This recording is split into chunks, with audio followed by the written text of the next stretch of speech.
Hello guys, kumusta ang lahat? Dito ako ngayon guys sa Aguinaldo Memorial Medical Center guys ng Tracy Martires guys, kasi yung pamangking ko guys nagkasakit at nakumpine siya dito dahil sa kanyang karamdaman na appendix guys or appendicitis, kaya kailangan operahan.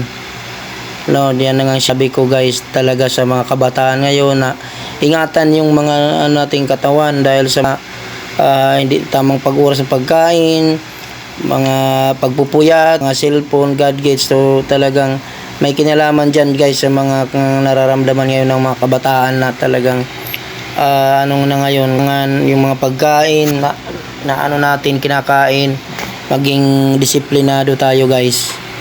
Kaya palaging ingatan guys yung ating mga kalusugan, katawan.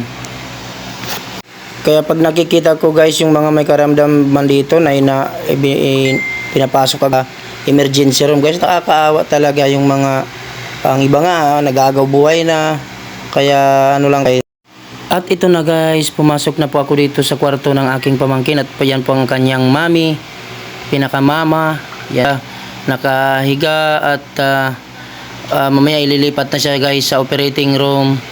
Hinihintay lang namin guys ang go signal ng doktor kung kailan siya room. At nakikita ko dito guys, talagang mga katabi niya rito, mga bagong panganak, ang iba naman yung mga matanda na, overage na, kayong asawa nila guys may mga karamdaman na rin, no? Hirap talaga dito guys sa ospital. Pasok kayo, parang pakiramdam mo, no, parang ayaw mong magkasakit, nakakalula, tawag nito pag nakikita kayo ng may mga emergency, nagpipipipi, parang hina ka. Kaya pag dito talaga sa hospital guys, no, ang loob ang kailangan.